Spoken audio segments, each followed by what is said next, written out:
मरते समय भगवान श्री कृष्ण को देखकर दुर्योधन ने 3 उंगलियां क्यों उठाईं?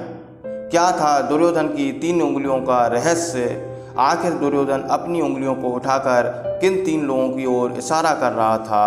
कौन थे वह 3 योद्धा जिनको स्वयं दुर्योधन नहीं मार सका? आखिर वह भगवान श्री कृष्ण को 3 उंगलियां दिखाकर क्या कहना चाहता था? कुरुक्षेत्र युद्ध में कौरव पक्ष के सभी महारथी को एक एक करके पांडवों ने मार दिया था। आखिर में दुर्योधन और भीम में एक भयंकर गदा युद्ध हुआ था। गदा युद्ध में भीमसेन दुर्योधन को किसी भी तरह परास्त नहीं कर पा रहे थे। तब युद्ध के नियमों को तोड़कर भीम ने दुर्योधन की जांघ पर एक जोरदार प्रहार किया। भीम के प्रहार से दुर्योधन की जांघ टूट गई। इसके बाद खून से लथपथ दुर्योधन को मरने के लिए छोड़कर पांडव अपने शिविर में चले गए। भीम के द्वारा घायल दुर्योधन दर्द से तड़प रहा था। उसकी मृत्यु होने ही वाली थी कि उसके पास भगवान श्री कृष्ण आ पहुँचे। भगवान श्री कृष्ण को देखकर अधमरा दुर्योधन अपनी 3 उंगलियों को दिखाकर भगवान श्री कृष्ण से कुछ कहना चाहता था, लेकिन घायल होने के कारण उसके मुख से कोई शब्द नहीं निकल पा रहा था।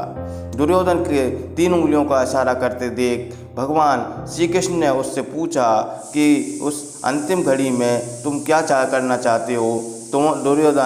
तब दुर्योधन ने भगवान श्री कृष्ण से कहा कि उसने इस कुरुक्षेत्र में 3 गलतियां की थीं, इसलिए वह यह युद्ध हार गया। यदि वह 3 गलतियां नहीं करता तो आज वह इस युद्ध को जरूर जीत जाता। क्या थी वह 3 गलतियां? आज हम आपको इस वीडियो के माध्यम से बताएंगे। वीडियो में आगे बढ़ने से पहले कमेंट बॉक्स में राधे राधे अवश्य लिख दें। भगवान श्री कृष्ण की कृपा सदैव आपके पूरे परिवार पर बनी रहेगी। दुर्योधन ने भगवान श्री कृष्ण से कहा कि मेरी पहली गलती यह थी कि उसने नारायण को छोड़कर उसकी नारायणी सेना को मांग लिया। कुरुक्षेत्र युद्ध शुरू होने से पहले जब कौरव और पांडव युद्ध के लिए सभी राजाओं के पास युद्ध में सहयोग करने के हेतु आमंत्रण दे रहे थे, तब दुर्योधन भगवान श्री कृष्ण के पास युद्ध में सहायता कर मांगने के लिए पहुँचे। जब दुर्योधन वहाँ पहुँचा तब भगवान श्री कृष्ण आराम कर रहे थे। तब दुर्योधन उनके सिरहाने जा कर के बैठ गया। थोड़ी देर बाद अर्जुन भी भगवान श्री कृष्ण से युद्ध में सहायता मांगने के लिए पहुंच गए और वह भगवान श्री कृष्ण के पैरों की तरफ बैठ गए। जब भगवान श्री कृष्ण की आंख खुली तब उन्होंने दुर्योधन और अर्जुन को एक साथ देखा।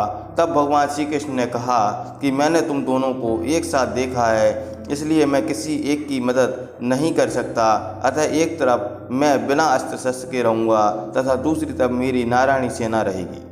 चूँकि दुर्योधन पहले आया था, इसलिए भगवान श्री कृष्ण ने दुर्योधन को सबसे पहले मांगने के लिए कहा। तब दुर्योधन ने सोचा कि भगवान श्री कृष्ण तो युद्ध में बिना अस्त्र शस्त्र के रहेंगे, इससे अच्छा है मैं उनकी नारायणी सेना को ले लेता हूँ। और उसने भगवान श्री कृष्ण की नारायण सेना ले ली तथा अर्जुन ने भगवान श्री कृष्ण को अपने साथ ले लिया। भगवान श्री कृष्ण के कारण ही पांडव कुरुक्षेत्र का युद्ध जीत पाए थे। भगवान श्री कृष्ण ने ही सारे कौरव योद्धाओं को मौत निश्चित कर दी थी और सारे कौरव योद्धा कुरुक्षेत्र की युद्ध में लड़ते हुए मारे गए। भगवान श्री कृष्ण की रणनीति के बिना भीष्म, द्रोण और कर्ण जैसे महारथी को हरा पाना असंभव था। युद्ध के दौरान जब भी आवश्यकता हुई भगवान श्री कृष्ण ने हर प्रकार से पांडवों की रक्षा की। उसके बाद दुर्योधन ने भगवान श्री कृष्ण को अपनी दूसरी गलती के बारे में बताया कि उसकी माँ गांधारी के बार बार कहने के बाद भी वह बिना कपड़ों के उनके पास नहीं जा पाया। गांधारी महादेव की परम भक्त थी। महादेव की तपस्या करके गांधारी ने उनसे यह वरदान प्राप्त किया था कि वह जिस किसी व्यक्ति को अपने नेत्रों की पट्टी खोलकर नग्न अवस्था में देख लेगी तो उस व्यक्ति का शरीर वज्र के समान शक्तिशाली हो जाएगा। कुरुक्षेत्र के युद्ध के दौरान गांधारी ने दुर्योधन को नग्न अवस्था में उनके सामने आने के लिए कहा था। इससे वह अपने पुत्र दुर्योधन के शरीर को वज्र के समान शक्तिशाली बना सकती थी। जब भगवान श्री कृष्ण को इस बारे में पता चला तो वह दुर्योधन के पास जाकर उनसे बोले कि हे दुर्योधन, तुम कोई छोटे बच्चे नहीं हो जो नग्न होकर गांधारी के पास जा रहे हो। इसके बाद दुर्योधन केले के पत्ते लपेटकर अपनी माँ के सामने गया। जब गांधारी ने अपनी आंखों से पट्टी उतारी तब उसकी दृष्टि से दुर्योधन का सारा शरीर वज्र के समान शक्तिशाली हो गया, लेकिन केले के पत्ते को पहनकर जाने के कारण उसके शरीर का जांघ वाला हिस्सा वज्र के समान नहीं हो पाया। आखिर में जब दुर्योधन का भीम के साथ गदा युद्ध हुआ था, तब भीम किसी भी तरह दुर्योधन को हरा नहीं पा रहे थे, क्योंकि उसका शरीर वज्र के समान शक्तिशाली था। अंत में भीम ने केले के पत्ते वाले हिस्से पर अपनी गदा से जोरदार प्रहार किया और दुर्योधन को परास्त कर दिया। इस प्रकार दुर्योधन ने कहा, यदि वह अपनी माता के सामने निर्वस्त्र होकर जाता तो उसका पूरा शरीर वज्र के समान शक्तिशाली हो जाता, तब भीम उसे किसी भी तरह मार नहीं पाते।